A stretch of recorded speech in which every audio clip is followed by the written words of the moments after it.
सो आप सामने देख रहे हो Baba Saheb Bhimrao Ambedkar university. So I am not talking about the PhD admission.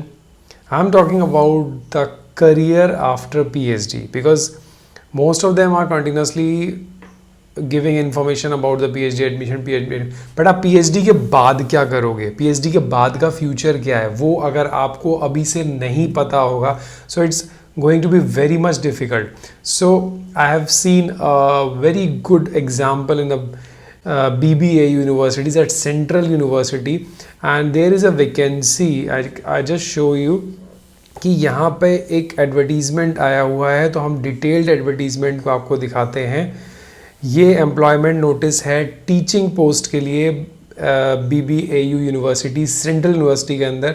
यहाँ पे स्केल बहुत ही अच्छा होता है, मतलब आप अगर असिस्टेंट प्रोफेसर पे ज्वाइन करते हो, so you can assume your overall salary around 1 lakh plus along with all the allowances और बेनिफिट्स. ठीक है, एक्स्ट्रा बेनिफिट्स बहुत होते हैं. So there is a position, तो जो भी एलिजिबल हो, those who have the PhD in particular branch and the seats are available, so I request you to fill this form. देखिए, मेन कैंपस के लिए हिस्ट्री, पॉलिटिकल साइंस हर subject में है, अलग अलग professor, associate professor and professor. So you can apply. Environmental science, horticulture, फिर उसके बाद लॉ है, हिंदी है, बायोटेक्नोलॉजी के अंदर पोस्ट है, एक अनरिजर्व्ड, एक unreserved. Then pharmaceutical science 1 post OBC की है, स्टैटिक्स की है, संस्कृत वैदिक स्टडीज़ की पोस्ट हैं, योगा की है. So these are the subjects. देखिए, काफ़ी सारे सब्जेक्ट्स में पोस्ट आई हैं. उसके बाद प्रोफेसर के लिए हैं. सो प्रोफेसर के लिए तो बहुत ज़्यादा एलिजिबिलिटी चाहिए होती है. PhD के बाद भी minimum 10 year 15 years of experience. So it's very difficult. तो ये तो बात की चीज़ हो गई. अब बात करते हैं जो असिस्टेंट प्रोफेसर, मतलब एंट्री लेवल पे. अगर आप एंट्री लेवल पे एंट्री करते हो तो आपको क्या होना चाहिए. देखिए, ये सारे सब्जेक्ट्स हैं, और अगर आप एलिजिबिलिटी पढ़ेंगे तो then masters 55, well and good.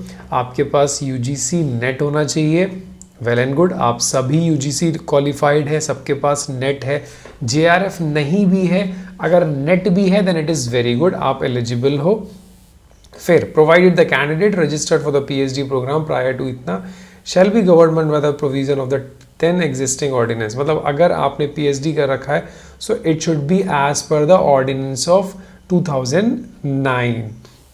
Sir, PhD degree the candidate has been awarded in regular mode.